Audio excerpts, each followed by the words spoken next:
C'est une joie d'ouvrir ce congrès Bible et Sciences.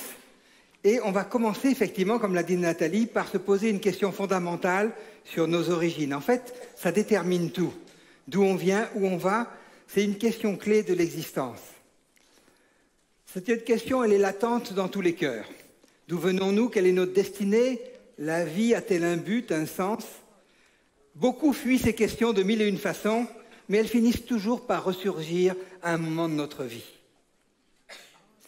Pendant des siècles, la notion d'un Dieu créateur était généralement admise.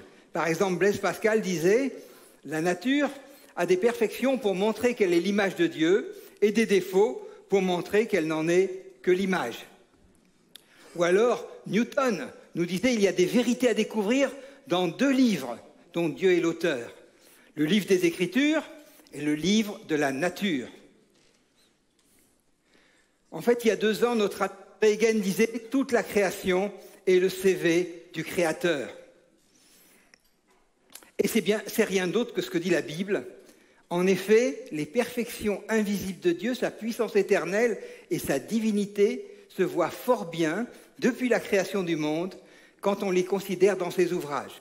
Alors là, on va un peu se balader de l'infiniment petit de l'ADN à l'infiniment grand du cosmos, et on y verra aussi bien la gloire de Dieu dans le petit que dans le grand. Parfois, certains nous disent, mais la foi, ça va empêcher la science d'avancer. Alors, c'est certes pas la vérité. Non seulement la foi n'a jamais empêché la science d'avancer, mais au contraire, c'est elle qui a encouragé l'exploration du monde. Quand on regarde ceux qui ont fondé la science moderne et qui ont donné leur nom aux unités qu'on utilise, tous ces gens-là étaient des chrétiens engagés. Pascal, Newton, Faraday, Kelvin, Ampère, tous ces gens-là étaient des chrétiens engagés. Les choses ont changé à ce qu'on a appelé le siècle des Lumières. Là, tout s'inverse. Ce qu'on appelle lumière, c'est la connaissance, et elle remplace la vérité, la seule véritable lumière. En fait, on a éteint la lumière et on a appelé ça siècle des Lumières. Aujourd'hui, ce congrès, on aimerait rallumer la lumière. On aimerait reprendre un éclairage de l'écriture qui non seulement n'entrave pas la science, mais l'éclaire d'une profondeur tellement merveilleuse. Et à partir de ce moment-là, du siècle des Lumières, le matérialisme et le naturalisme deviennent imposés tant à l'école que dans toute la sphère publique. En 1993 et 1994, on inaugure dans plusieurs villes de France le culte de la déesse Raison. Une jeune fille vêtue de blanc trône sur un char, tandis qu'un mannequin figurant le Père éternel est traîné derrière dans la boue. En fait, la raison, qui était un cadeau de Dieu super, mise au rang de Dieu, va devenir une idole et va nous aveugler. Là, on a une image de Notre-Dame transformée en temple de la raison et devant la déesse Raison qui trône. Au siècle des Lumières, le naturalisme, cette conception philosophique selon laquelle tout ce qui existe ne comporte de cause, d'explication, de fin que naturelle et qui élimine tout surnaturel, s'impose en science. Toutefois est alors rejeté avec mépris, traité d'obscurantisme, de superstition. La science devient cloisonnée en spécialités pointues, éliminant toute réflexion globale, toute vision du monde autre que athée. En fait, comme l'explique David Nobel dans son ouvrage, il y a vraiment un conflit entre 2 visions du monde qui s'opposent. L'humanisme va se déguiser en neutralité, mais il n'a rien de neutre. En fait, l'humanisme séculier, sous toutes ses variantes, la variante marxiste du XVIIIe et du début du XIXe, la variante spiritualiste du XXe ou la variante écologiste du XXIe, sont toutes la même, différentes formes d'une même religion qui veut imposer une vision du monde débarrassée de la foi chrétienne dans tous les domaines. La science, la sociologie, le droit, la politique, l'économie. Souvent, les chrétiens sont réfugiés dans leur église, cherchant à se protéger du monde, et ils se trouvent bien dépourvus face à cet assaut qui a lieu sur tous les fronts, parce qu'ils n'ont aucune idée d'une vision chrétienne du monde sur tous ces domaines. Pourtant, la Bible nous donne une vision chrétienne sur tous ces domaines. Et Dieu veut qu'on ait une vision globale, qu'on s'intéresse comme Pascal à une vision du monde où on n'est pas cloisonné à un petit domaine, mais on ait une vision chrétienne du monde. Et Dieu a quelque chose à dire dans tous les domaines, y compris la science. Comme le dit Nancy Pearcey dans cet ouvrage « Vérité totale », la foi a été mise en cage. En fait, on tolère la foi en Europe à condition qu'elle reste limitée à la sphère privée, qu'elle soit enfermée chez nous. Chez toi, tu fais ce que tu veux. Finalement, la religion, c'est qu'une question de goût. Tu aimes plutôt ça, tu aimes plutôt ça. Puis après tout, tu peux aussi faire une soupe syncrétiste si tu veux. C'est comme les préférences sexuelles. C'est qu'une question de goût. Tout se vaut. Tout est égal. C'est un relativisme moral. Et ramenée à ce niveau-là, cette foi, elle est tuée, elle a perdu son sens. Et par contre, dans la sphère publique, on nous impose une vision naturaliste, une vision en fait matérialiste. Et c'est devenu la vérité officielle, institutionnelle, contraignante pour tous, soi-disant neutre. Alors, est-ce que vraiment la science est neutre? Vu de façon désincarnée, on pourrait dire oui, la science est neutre. Les atomes et les forces n'ont pas d'état d'âme, de pensée religieuse ou autre. Mais la science, elle est faite par des hommes et des femmes. Et si la science abstraite, qui n'existe pas, est neutre, le scientifique ne l'est pas. En fait, l'implicite des positions philosophiques est sous-tendu dans toute la métaphysique que les scientifiques eux-mêmes sont les premiers à dénoncer quand elle ne va pas dans leur sens. C'est ce que nous explique Jacques Vauthier dans un livre « Lettres aux savants qui se prennent pour Dieu ». Alors certains scientifiques n'ont pas hésité à instrumentaliser la science pour défendre leurs opinions. Par exemple, le biologiste britannique Richard Dawkins passe, et lui, il défend l'idée que l'athéisme est une extension logique de la compréhension de l'évolution et que la foi est intrinsèquement incompatible avec la science. Il dit « Darwin a produit la justification intellectuelle qu'attendaient tous les athées ». Et alors il se balade dans Londres avec un bus athéiste en disant « La science a démontré qu'il n'y avait pas de Dieu ». Mais la foi est-elle vraiment irrationnelle, comme certains voudraient le dire? S'oppose-t-elle au sens, aux mesures? Est-ce que le chrétien doit renoncer à tout bon sens s'il veut garder foi dans les Écritures? Alors je ne le crois pas. Pendant 40 ans, j'étais chercheur et chrétien engagé et je n'ai jamais eu de contradiction entre ma foi et les faits scientifiques. Ce qui s'oppose, ce n'est jamais les faits, mais les schémas interprétatifs humains. Oui, certaines interprétations peuvent être frontalement opposées à la parole de Dieu. Mais sur les faits, il n'y a aucun problème. En fait, vous allez voir tout au long de ce colloque que la raison est pour Dieu. Quand on regarde, on analyse, tout converge pour nous montrer que la Bible, au contraire, est une approche juste et bonne. Pendant longtemps, quand on me posait des questions sur la théorie de l'évolution, je bottais en touche.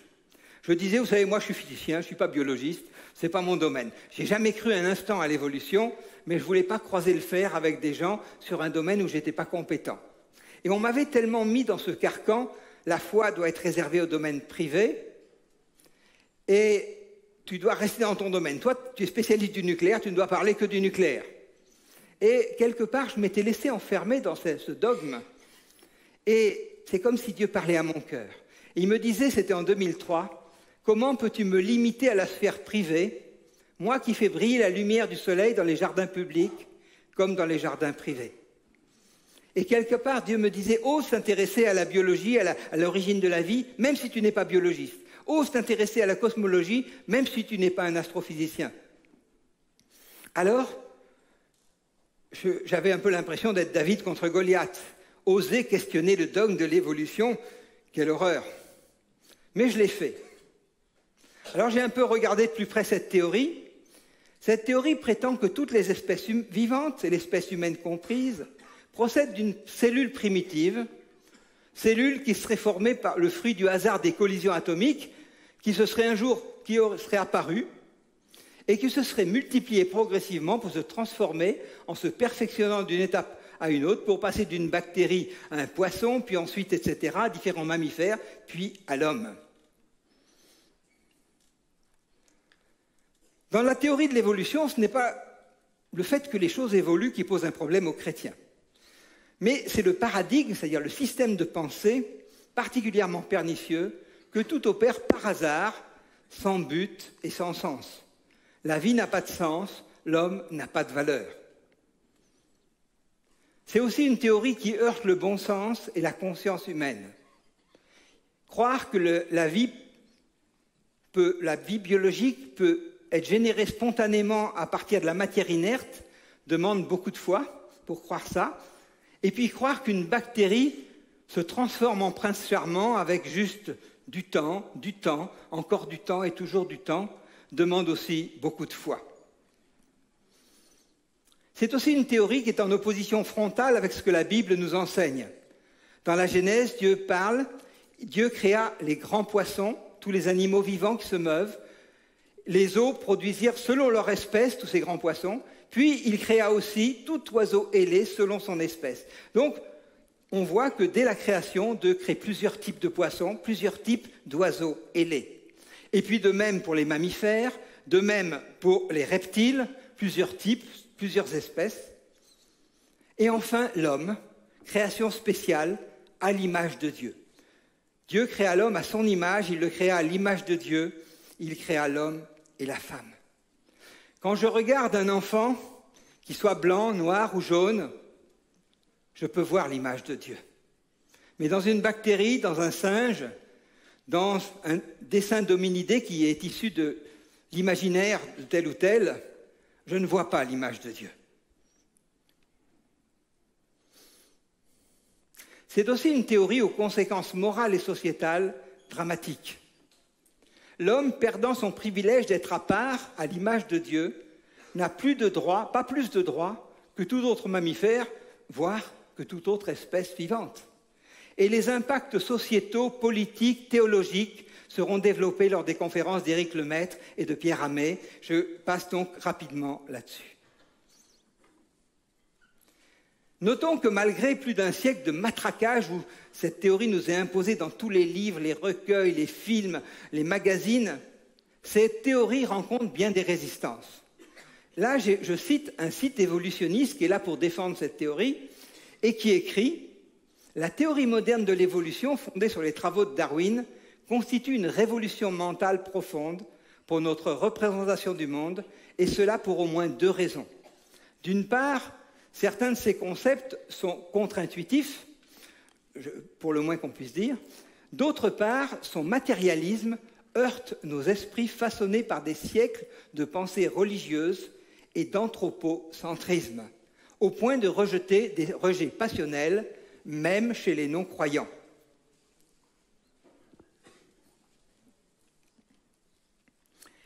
Vous noterez que ce site qui défend l'évolution reconnaît que l'évolution, c'est quelque chose de matérialiste, qui va à l'encontre de la pensée religieuse et anthropocentriste, c'est-à-dire une place spéciale de l'homme dans la création. Et il remarque qu'il y a un rejet passionnel, même chez les non-croyants. Et moi, ça me fait sourire parce qu'en fait, Pascal avait déjà dit qu'en tout homme, il y a un vide en forme de Dieu. Même les non-croyants ont bien conscience que tout n'est pas que matière, qu'il existe des choses qui sont spirituelles, qui ne sont pas que matérialistes. Et cette résistance, moi, je m'en réjouis. Daniel Dennett, qui a écrit un livre, Darwin, l'idée dangereuse, déclare que le darwinisme est un acide universel qui dissout toute croyance théiste, et en particulier le christianisme. Alors lui s'en réjouit, et il partage l'avis de Richard Dawkins, les évolutionnistes théistes se font des illusions. Je crois que si on se pose des questions honnêtes, on doit se poser ces questions-là. L'homme doit-il accepter comme vérité des hypothèses qui n'ont jamais pu être vérifiées? Doit-il accepter le naturalisme comme philosophie imposée? La raison, c'est un peu comme une machine. Une machine, par exemple, qui fait des ailes de voiture. Si je rentre de la tôle de 3 mm, j'aurai des ailes de voiture en tôle de 3 mm. Si je rentre du plastique, j'aurai des ailes en plastique. Si je rentre du papier mâché, j'aurai des tôles en papier mâché. Si je rentre dans toutes mes théories, le matérialisme ou le naturalisme comme position d'entrée, je ne pourrai ressortir que des théories matérialistes. Mais ma raison ne m'interdit pas de rentrer autre chose que du matérialisme. Et moi, ma foi, elle est raisonnée, elle est solide. Je ne la mets pas n'importe où. Je l'ai analysée, je l'ai pesée et j'ai choisi de mettre ma foi en Jésus-Christ. Doit-on accepter la génération spontanée de la vie à partir d'atomes inertes, chose qu'on n'a jamais vue, on va en discuter, Et doit-on accepter le passage d'une espèce à l'autre par des mutations aléatoires couplées à la sélection naturelle qui transformeraient progressivement des bactéries en hommes? Là aussi, on a beaucoup de questions à se poser. Karl Poppers, qui est un philosophe des sciences généralement accepté dans toute la communauté scientifique, a dit qu'une théorie scientifique, c'est une théorie qu'on doit tester aux critères de la falsifiabilité. En fait, qu'est-ce que ça veut dire?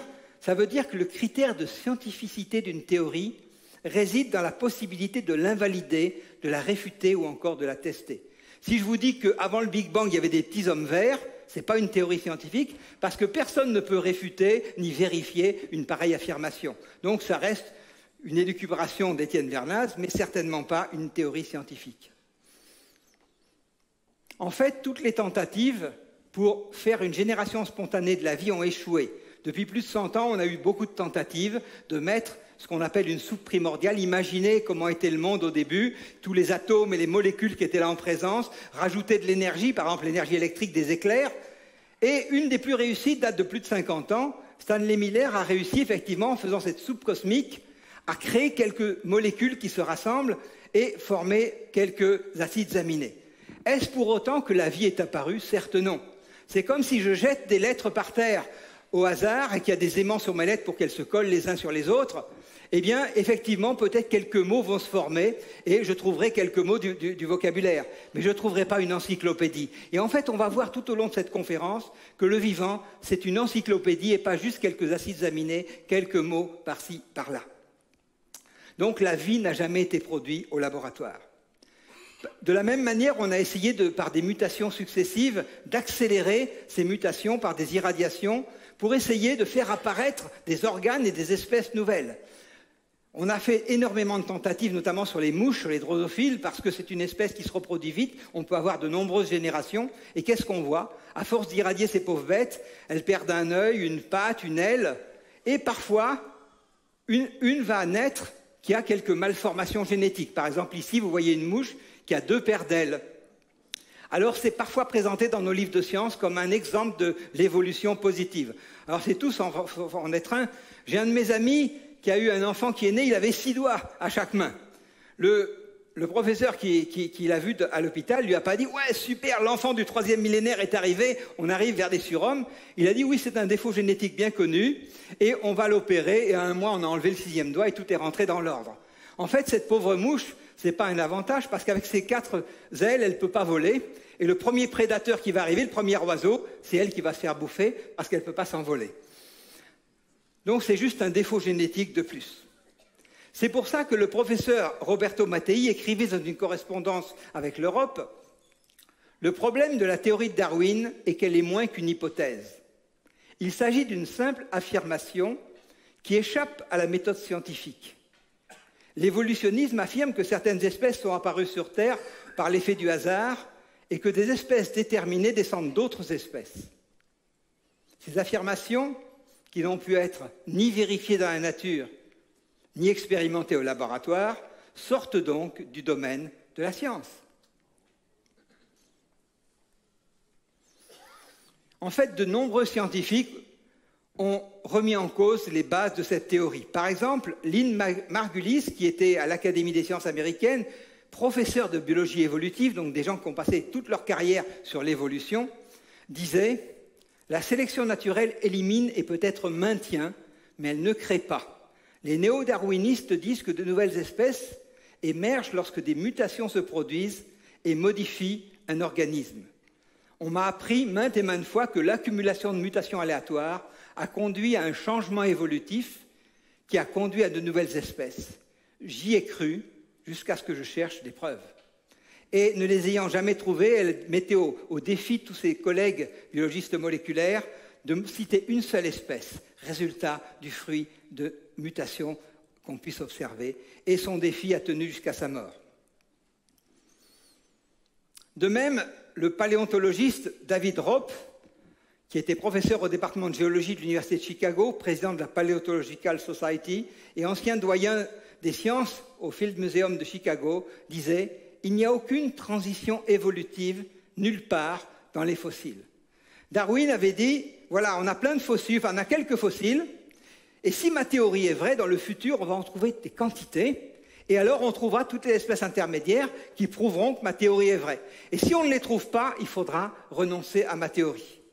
Alors, on ne les a pas trouvées, mais on n'a pas renoncé à sa théorie, et on verra qu'on n'y a pas renoncé beaucoup plus pour des raisons philosophiques, parce qu'on veut se débarrasser de Dieu, que pour des raisons scientifiques.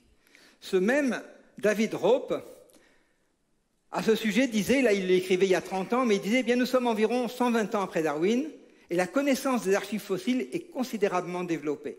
Nous avons maintenant quelques 250 000 espèces de fossiles, mais la situation n'a pas beaucoup changé. Le bilan de l'évolution est encore étonnamment saccadé, et paradoxalement, nous avons encore moins d'exemples de transition évolutive que nous n'avions à l'époque de Darwin. Alors vous noterez que ces deux personnes que je cite, je pourrais vous citer des centaines de chercheurs créationnistes qui démolissent l'évolution.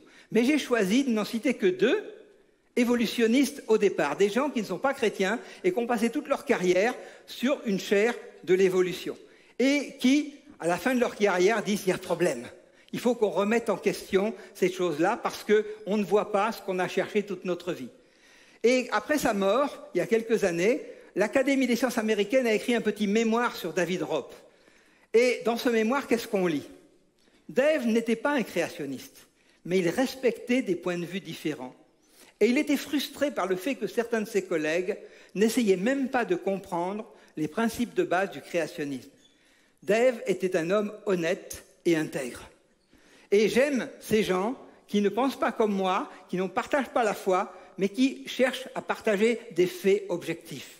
Et j'aime cette intégrité. Alors, ça n'empêche pas que dans nos livres scolaires, on a trouvé toujours quelques espèces intermédiaires qu'on a appelées espèces transitoires. Et pendant tout un temps, c'était le colacanthe. On avait un fossile qui était daté à 60 millions d'années, et on disait, voyez, ce fossile, c'est un poisson qui commence à avoir des nageoires qui se transforment en pattes, et il ne va pas tarder à sortir de l'eau et se transformer en autre chose. Donc c'est une preuve d'un fossile, une transition évolutionniste. Et puis un jour, on a trouvé un colacanthe vivant. Pourquoi on ne l'avait pas trouvé avant? C'est des poissons qui vivent à grande profondeur, et du coup, qui vivent dans le noir, et qu'on ne pêche pas souvent.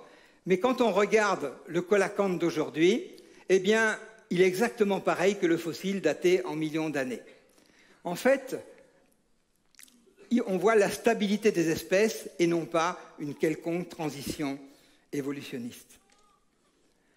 Mon ami André Hegen avait donné il y a 2 ans ce transparent qui m'avait frappé, et il disait, si la théorie de l'évolution est vraie, là c'est un exemple d'arbre phylogénétique, comment à partir de cette bactérie, on serait arrivé à créer toutes les espèces. Et si cette théorie est vraie, alors on devrait avoir, mettons, 100 000 fossiles sur la ligne de droite, et puis sur l'intersection après, peut-être que 10 000, l'intersection après, peut-être que 1000, et puis peut-être que 100 sur d'autres, et puis peut-être aucun, bien sûr, sur l'ancêtre commun, où on n'est pas censé obligatoirement retrouver l'original. Et si c'était vrai, on aurait quelque chose qui appuie un peu ces arbres phylogénétiques. Dans les faits, qu'est-ce qu'on a? Effectivement, des milliers de fossiles dans la ligne de droite, et strictement aucun qui conforte une quelconque lignée évolutionniste. La paléontologie n'a jamais trouvé ce que Darwin avait prétendu qu'on allait trouver. En fait, qu'est-ce qu'on a? C'est plein de feuilles, mais toutes les branches qu'on met à ces feuilles sont imaginaires. On met les branches un coup comme ci, un coup comme ça, on les relie par la droite, par la gauche, ça change tout le temps, mais c'est basé sur rien, parce qu'on n'a que les feuilles. Alors, ces arbres phylogénétiques qui nous sont enseignés à l'école évoluent tout le temps.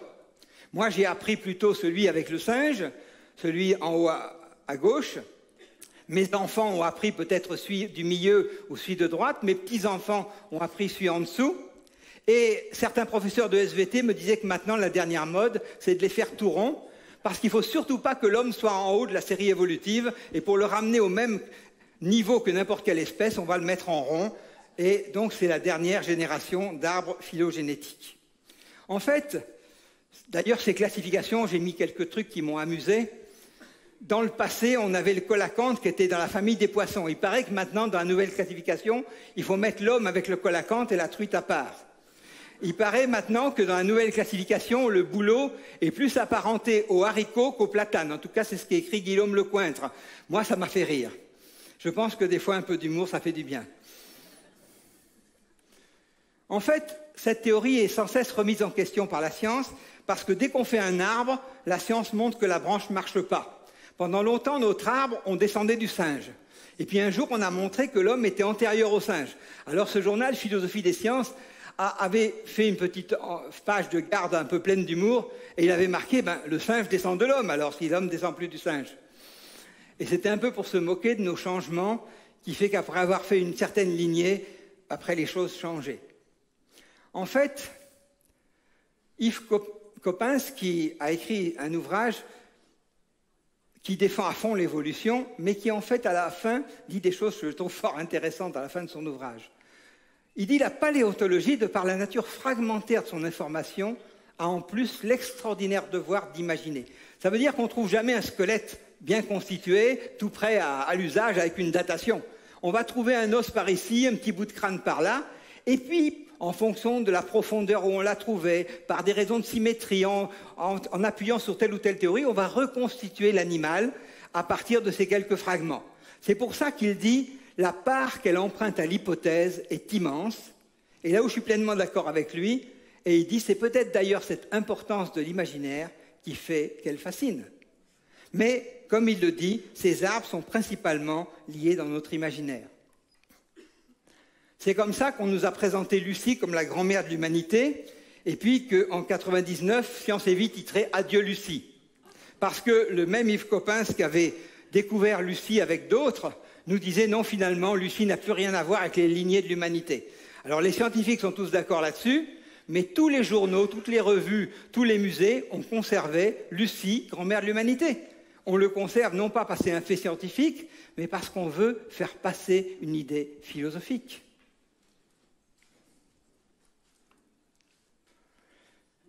Néandertal, on sait aujourd'hui que c'est un homme comme nous. Mais la vision qu'on en avait il y a une centaine d'années, c'était un hominidé mi-homme, mi-singe, une espèce intermédiaire entre l'homme et le singe. 50 ans plus tard, on l'aurait dessiné comme un homme des cavernes.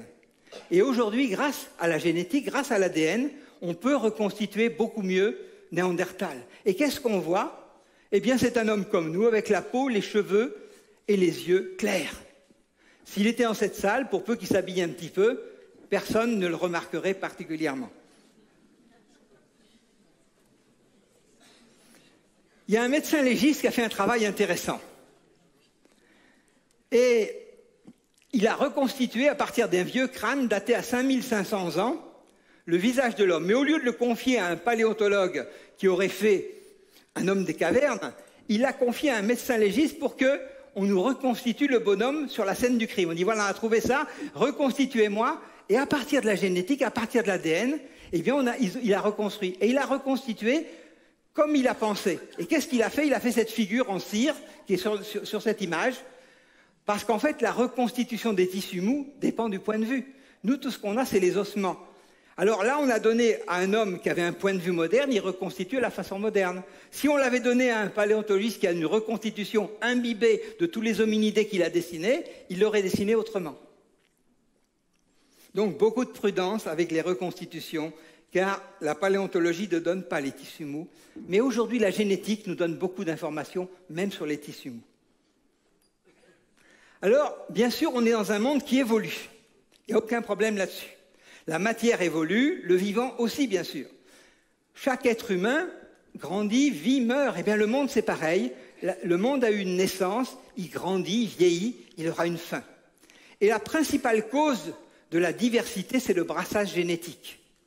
La sélection naturelle aide à la conservation de l'information génétique, mais ne la crée pas. De très nombreuses mutations permettent une forme d'adaptabilité. En fait, le vivant se déconstruit et se reconstruit, mais se reconstruit pas de manière aléatoire, mais toujours avec, on verra l'ADN, qui, en face de chaque lettre, il y a une autre qui est toujours la même, qui permet de se reconstruire à l'identique. Et cette déconstruction-reconstruction va lui donner une adaptabilité à son environnement remarquable. Toutefois, lorsque les mutations vont trop loin, si la cellule est mal réparée, elle se suicide, c'est l'apoptose.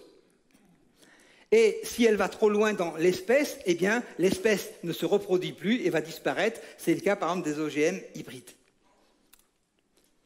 Là, vous avez un exemple de la diversité sans fin donnée par le potentiel génétique. Les plantes, les animaux ont été créés avec un grand nombre de gènes.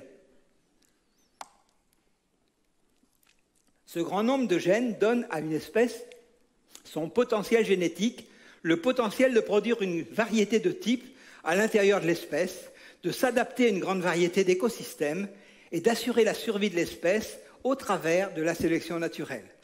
Là, on a l'exemple des chiens, où on voit toute cette variation qui est seulement liée à des croisements divers qui ont multiplié cette diversité.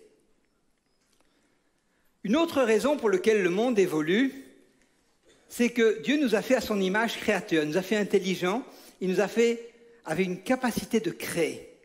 Si on avait gardé les épis de maïs tels qu'ils étaient depuis toujours, on aurait toujours un épi de maïs qui ressemble beaucoup à un brin d'herbe. Mais c'est par des croisements intelligents que petit à petit on a sélectionné des épis, qu'on a croisés avec d'autres et qu'aujourd'hui on est arrivé à ces gros maïs jaunes que vous pouvez acheter sur le marché. C'était un long travail. C'est pareil pour le lait. Une vache au Mali qui est livrée à elle-même, elle fait quelques litres de lait par jour. Mais en croisant, en sélectionnant les races, comme l'ont fait nos amis suisses qui m'ont donné certains éléments, eh bien, on peut voir que la croissance de la production a augmenté. Et j'ai connu des agriculteurs suisses qui étaient très fiers parce que leur grand-père avait déjà fait ce travail et avait gagné des concours agricoles avec des vaches qui faisaient 20 litres par jour. Et puis après, son fils avait continué et ça en faisait 30 litres. Lui, il gagnait aussi les concours et maintenant il était à 40 litres. Mais il disait, mais si on croisait nos bêtes au petit bonheur la chance, eh bien, il n'y a rien qui se passerait. Mais on fait un travail de sélection intelligente. Et la dernière raison qui donne cette évolution, qui ne doit rien au hasard, c'est l'accumulation de puissance par accumulation d'informations. Dans le passé lointain, on transmettait à son fils un savoir-faire artisanal, paysan, et on transmettait. Puis, avec les parchemins, l'écriture, l'imprimerie, on a pu transmettre un peu plus. On a pu transmettre une certaine connaissance. Mais avec le siècle de l'informatique, aujourd'hui, on a une puissance phénoménale parce que rien qu'en faisant cet exposé, j'utilise des milliers d'heures de Microsoft qui a fait PowerPoint, qui a fait tout ça. J'utilise les gens qui ont créé le net. Je peux avoir accès aux chercheurs russes, chinois et américains qui ont publié pas plus tard qu'hier. Donc, j'ai un accès à l'information qui donne une impression de puissance. Est-ce pour autant qu'on était un hominidé complètement idiot et qu'on est en train de devenir un homme extrêmement intelligent? Certes non. Il suffit de regarder les pyramides d'Égypte ou le pont du Gard. Moi, j'habite près du pont du Gard. Si on avait les moyens qu'ils avaient, je ne pense pas qu'aujourd'hui on saurait les refaire avec les moyens qu'ils avaient, sans les moyens modernes. Quand on voit la pente d'un canal sur 50 km alors qu'ils n'avaient pas de laser ni rien et qu'ils ont réussi à faire amener cette eau à travers le pont du Gard, c'est juste magnifique. Donc non, les hommes ont été créés intelligents. Il peut y avoir des périodes de l'histoire où bénédiction, malédiction, ça régresse. Mais globalement, ce n'est pas l'intelligence de l'homme qui change, mais c'est l'environnement qui est à sa disposition. Alors, la théorie de l'évolution prétend donc, ce qui est la figure du haut, qu'une cellule primitive a évolué vers toutes les espèces et a donné toutes les espèces qu'on observe, y compris l'homme. Et parfois, pour, je dirais, combattre des gens qui, comme nous, n'y croyons pas, on va nous affubler de certains qualificatifs de type fixite, mais alors vous pensez qu'il n'y a aucune espèce qui se crée, que tout est absolument figé depuis la vie des temps? Eh bien non. Non, ce que nous croyons, c'est que Dieu a créé un certain nombre d'espèces et que la diversité s'est faite dans le temps à partir des espèces d'origine à la création. Ces espèces, on les a souvent appelées des baramines, de l'hébreu bara qui veut dire créer, et mine, espèce ou sorte. Et on pense qu'à partir de ces espèces initiales, toute une diversité a pu se produire. Alors, on n'a pas beaucoup d'informations sur ces baramines, sur ces espèces. La Bible n'est pas très explicite sur ce nombre d'espèces. Et pendant longtemps, on aurait pu dire, il n'y a rien de trop à dire. Mais en fait, aujourd'hui, la génétique, et c'est un des domaines clés de notre congrès, la génétique nous parle de plus en plus. Par exemple, la génétique moléculaire permet de reconstruire en partie l'histoire des races canines, leur relation avec le loup, le dingo, la hyène. Et puis on voit un moment où tout d'un coup, il y a plus de 400 races canines, ça s'accélère. Pourquoi? Tout simplement parce que l'homme s'en mêle. Et l'homme s'en mêle parce qu'à la cour des rois de France, c'était la mode d'avoir le chien le plus gros, le plus petit, et on fait tous les croisements les plus extravagants parce que c'était la mode. Et là, la diversité génétique va beaucoup plus vite que ce qu'aurait attendu Darwin, parce que, en fait, ça va très très vite. Mais malgré qu'ils soient grands, petits, gros ou maigres, ça reste des chiens. Et en fait, toutes ces choses-là montrent qu'à partir d'un canidé est venue toutes sortes d'espèces. Il en est de même pour les bovins. Aujourd'hui, un article dans Molecular Biology et Évolution nous dit que tous les bovins ont une origine au Proche-Orient, il y a quelques 10 000 ans. Grâce à l'extraction d'ADN mitochondrial d'ossements trouvés en Iran, nous savons maintenant que toutes nos vaches actuelles descendent de 80 aurochs sauvages seulement. Donc on se rapproche de plus en plus d'une espèce qui a donné sa diversité à l'ensemble des espèces. Mais c'est vrai pour les plantes. Prenons l'exemple du pommier. En comparant le génome de différentes variétés de pommiers cultivés et des pommiers sauvages, les biologistes établissent leur histoire évolutive. Domestiqué en Asie il y a plus de 4000 ans, le pommier se serait hybridé plusieurs fois avec des pommiers sauvages au gré de son périple jusqu'en Europe. En fait, chaque fois on voit le départ est au Proche-Orient, et chaque fois c'est il y a quelques milliers d'années. C'est quand même intéressant. Et l'homme là-dedans? Eh bien, à partir de la génétique, eh bien, on fait des lignées, et là encore, les premiers hommes apparaissent à partir de la génétique au Moyen-Orient et se divisent en 3 branches. Je ne pense pas que les scientifiques qui ont publié ce papier, et je ne sais pas, enfin, j'ai aucune idée s'ils connaissent la Bible ou pas, mais moi qui la connais, je suis frappé de la concordance qu'il y a entre ces données génétiques et ce que nous dit la Bible sur les fils de Noé, Sem, Cham et Japheth, qui peuplèrent la terre après le déluge et sont partis dans 3 directions, et la Bible nous explique lesquelles. Donc, la science moderne est en train de nous confirmer de manière magnifique ce que la Bible nous disait déjà. Et là où on n'avait pas beaucoup d'informations, la génétique est en train de lever des pans du voile d'une manière magnifique. C'est pour ça qu'on a invité des généticiens et que ça sera un des domaines phares de ce congrès. Alors bien sûr, nous croyons tous à la microévolution, ces petites évolutions au sein de l'espèce, qui est reconnue, acceptée de tous. Ce que nous doutons, c'est la macroévolution, ce saut vers de nouvelles espèces. En fait, année après année, les bactéries évoluent, mais restent des bactéries. Les virus évoluent, mais restent des virus. Et d'ailleurs, ils évoluent sans doute plus vite que ce que Darwin l'aurait imaginé. Parce que quand on voit que les vaccins sont mis en point en septembre, souvent ne sont plus valables en février parce que le virus de la grippe a évolué, ça va très vite.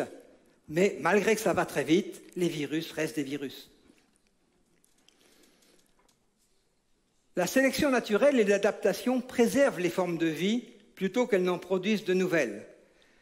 J'aime beaucoup ce que nous a fait remarquer ce biophysicien israélien, Lee Spitner, et il dit « Quiconque croit que des mutations qui réduisent l'information peuvent engendrer la macroévolution est semblable à un commerçant qui perd un peu d'argent à chaque vente et pense pouvoir compenser ses pertes en volume. »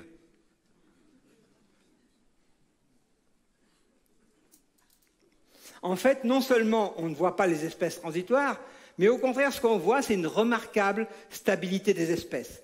Là, nous avons une méduse fossile datée à quelques 220 millions d'années. Alors, je donne datée, on aura des exposés durant le colloque qui nous parleront de ces datations, qui verront qu'on peut avoir beaucoup de doutes sur ces extrapolations à très long terme, mais peu importe, que ce soit en milliers ou en millions d'années, on voit que ces fossiles très anciens et l'espèce d'aujourd'hui, ces bonnets blancs et blancs bonnets, il n'y a pas d'évolution. Un scorpion très ancien ou un scorpion d'aujourd'hui, c'est pareil.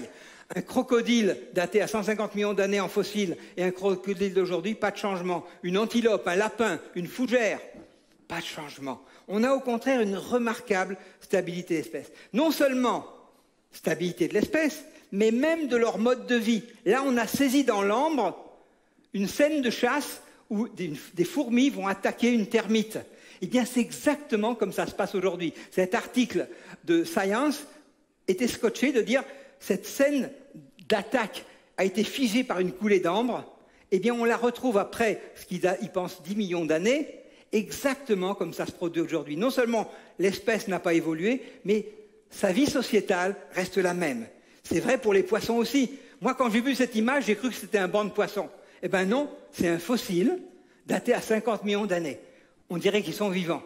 Alors d'ailleurs, quand on prend tous ces fossiles, le crocodile, ce banc de poissons, eh bien on comprend bien qu'ils ne peuvent pas être formé avec une couche qui s'est déposée d'1 millimètre tous les 100 ans ou tous les ans. Parce qu'il y a longtemps que ça aurait été détruit par différents prédateurs, par le vent, l'érosion.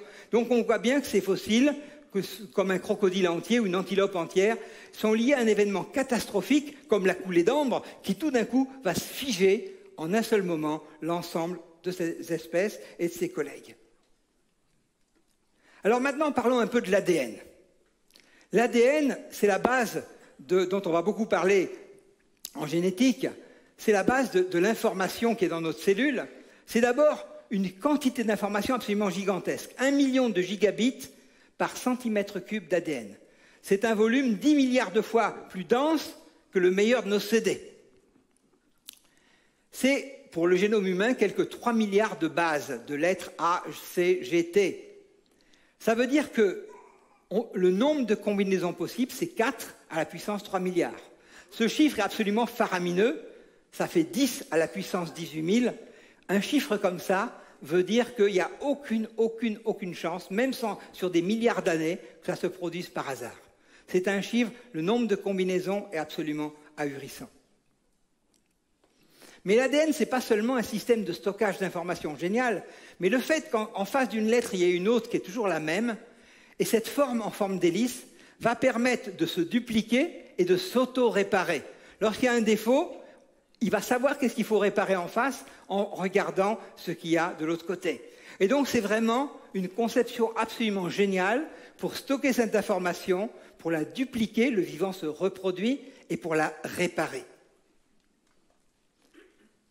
Les mutations sont en très grand nombre, beaucoup plus que ce que je pense Darwin aurait pensé.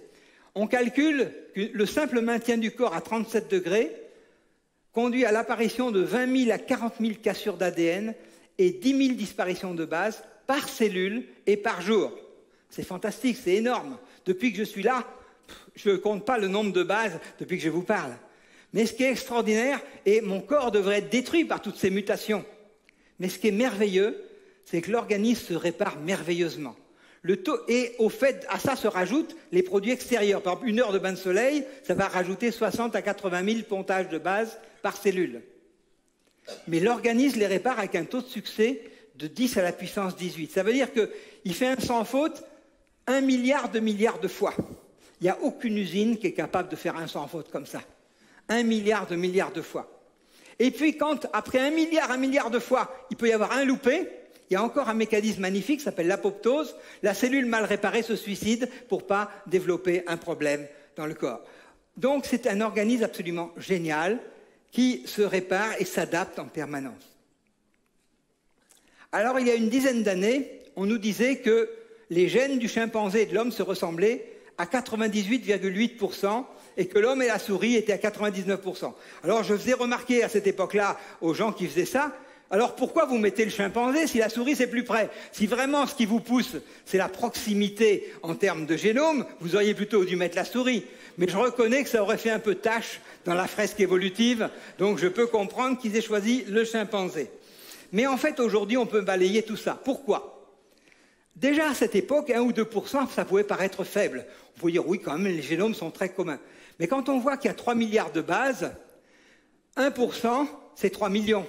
Et comme nous l'expliquera André Hegen demain, des dizaines de millions de mutations, même sur des millions d'années, c'était juste pas possible. Donc déjà, avec 1 ou 2%, c'était strictement impossible qu'on dérive l'un de l'autre. Mais aujourd'hui, on peut balayer tout ça parce que toutes ces comparaisons ont été faites sur ce qu'on appelle l'ADN codant. C'est-à-dire la petite partie qui code pour des protéines. Et en fait, ça ne représente que 1,5% du génome humain. Et on disait tout le reste, c'est le junk ADN, c'est l'ADN poubelle, ça sert à rien, c'est un résidu de l'évolution.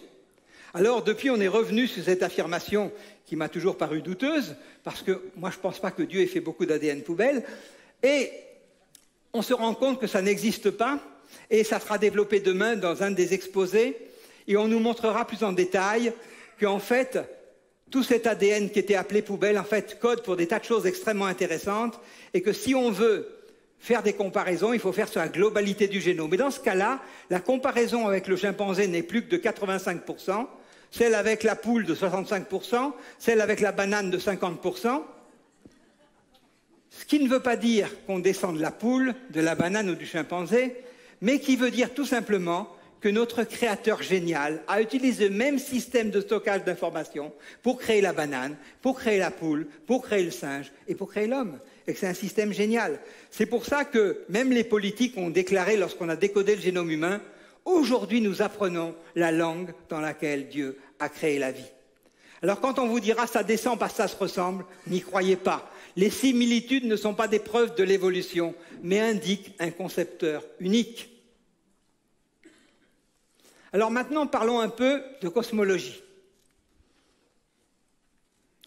Quand on regarde la Terre, on l'appelle la Belle Bleue, souvent. Et quand les astronautes sont dans le ciel, ils disent on est passionné par la Terre.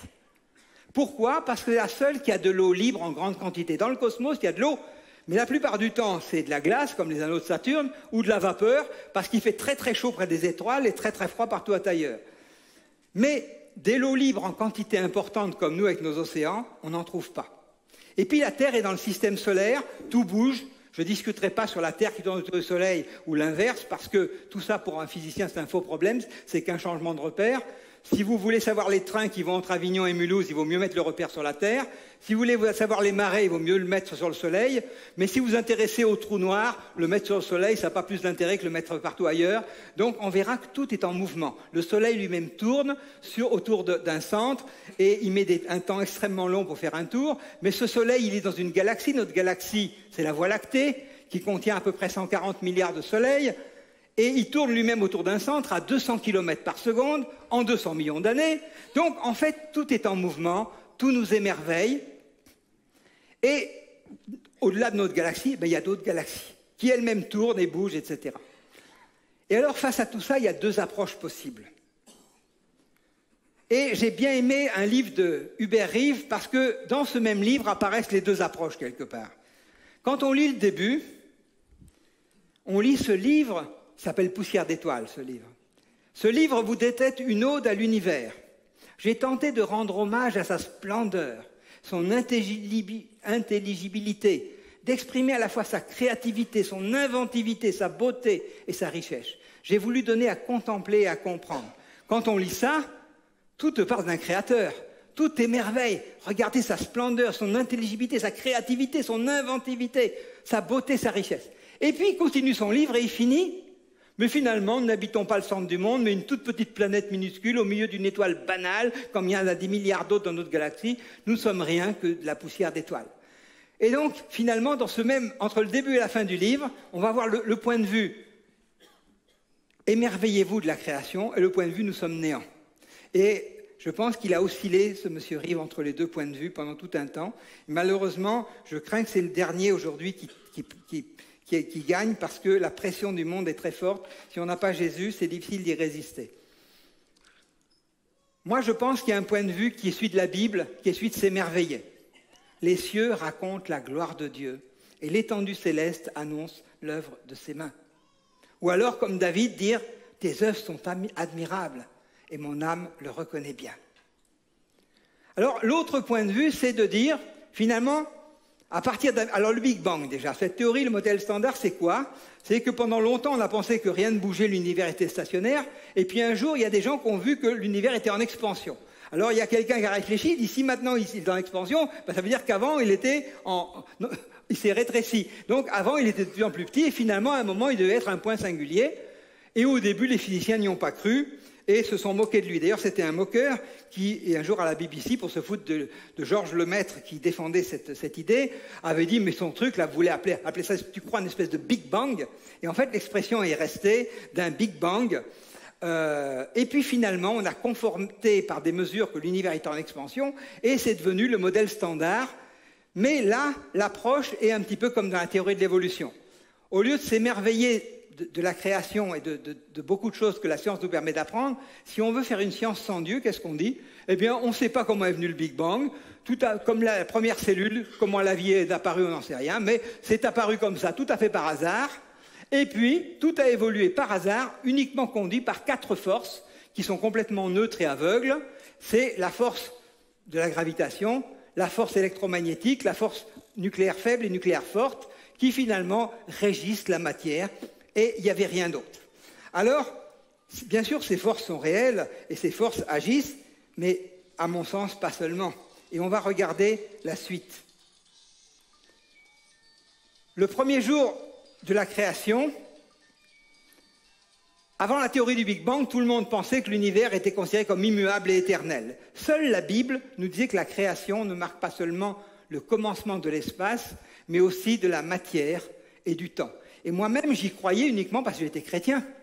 Mais j'aurais jamais pensé que ça soit accessible à la science. Pour moi, le fait que Dieu était dans l'éternité, qu'un jour on reviendra dans l'éternité, c'était un concept chrétien que je partageais en tant que chrétien, mais qui était inaccessible à la science.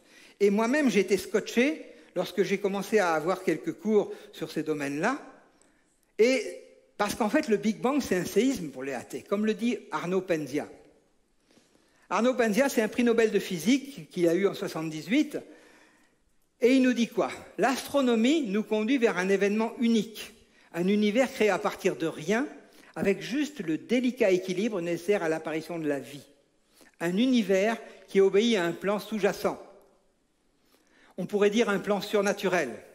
Pour être cohérent avec nos observations, non seulement nous devons comprendre que non seulement il y a création de la matière, mais aussi de l'espace et du temps. Les meilleures données dont nous disposons sont exactement ce que j'aurais pu prédire si je n'avais rien lu d'autre que les 5 premiers livres de la Bible, les psaumes, la Bible. Le Big Bang a été un instant de brusque création à partir de rien. Que nous dit la Bible? Il nous dit qu'il fit les luminaires pour présider au jour et à la nuit. Il les fit à dessein pour éclairer la terre. Et un petit clin d'œil, on voit le dessein de Dieu quand on regarde une éclipse de soleil par la Lune. La Lune n'a pas du tout le même diamètre que le Soleil, et pourtant le diamètre apparent est quasiment le même. Le fait de ça, penser que c'est juste par hasard, pour moi c'est un clin d'œil de Dieu, qui a fait juste que la Lune, qui est beaucoup plus petite que le Soleil, soit dans la proportion des distances pour qu'on puisse avoir juste l'éclipse de Soleil cachée par la Lune. Là, j'ai tiré ce transparent d'un cosmologiste suisse qui faisait une conférence qui s'appelait « La cosmologie est-elle neutre ?» Il s'agit de Sylvain Bréchet. Et dans cet exposé, il nous disait que l'existence de toute forme de vie biologique dépend de l'ajustement précis des lois et paramètres physiques, ce qu'on appelle le fine-tuning. Si le rapport des constantes de couplage, de la force électromagnétique et de la force nucléaire forte différait de 10-40, c'est-à-dire à la 40e décimale, les atomes ne seraient pas stables, il n'y aurait pas d'atomes, donc pas de vie. Si la constante cosmologique différait à la 120e décimale, les galaxies ne se seraient jamais formées. Et un de ces physiciens, qui s'appelle Penrose, a calculé la probabilité que ça se fasse, qu'on ait l'espace de phase correspondant à ces observations par hasard. Et son calcul est arrivé à un chiffre astronomique, une chance tous les 10, à la puissance 10, à la puissance 123. Un nombre qu'on ne peut ni imaginer, ni même écrire. Si on voulait l'écrire, il faudrait mettre un 1 et 10 puissance 123 zéros derrière. Mais comme on estime qu'il y a seulement 10 puissance 80 atomes dans l'univers, eh bien on n'aurait pas assez d'atomes dans l'ensemble de l'univers pour pouvoir écrire ce chiffre, même si on arrivait à mettre un digit par atome. C'est pour vous dire, un chiffre comme ça veut dire que la probabilité que cet ajustement précis soit par hasard est nulle de chez nul de chez nul. C'est ce que nous dit Roger Penrose quand il nous dit ce nombre, nous dit à quel point l'objectif du Créateur devait être précis. La Terre a tous les paramètres parfaitement réglés pour accueillir la vie humaine. Alors je vais passer vite, mais la position du Soleil, par exemple, notre système solaire, il est juste dans la galaxie, à un endroit où il n'y a pas trop de rayonnement, loin des supernovas, loin du milieu, pour que la vie puisse se développer.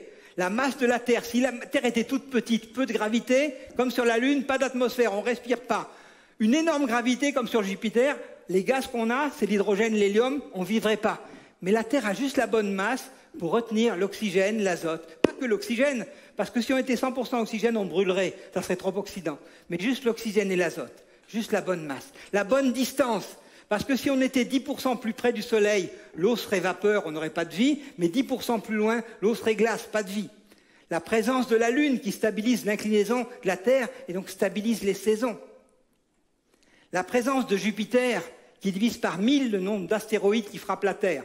En fait, quand vous regardez dans le ciel, vous voyez plein de cratères parce que des astéroïdes frappent les planètes. Et la Terre devrait être détruite par ce nombre de météorites qui frappent. Mais 99,9%, celles qui devraient frapper la Terre, sont déviées par l'énorme gravité de Jupiter et vont sur Jupiter. Alors on peut penser que c'est par hasard, mais une fois du hasard, 2 fois du hasard, 3 fois du hasard, ça fait quand même beaucoup de hasard. On pourrait parler de l'effet de serre, etc., de tellement d'autres paramètres. En fait, la question qu'on me posait jusqu'à 95, c'est oui, mais dans ces milliards de galaxies, il y en a certainement d'autres comme la Terre.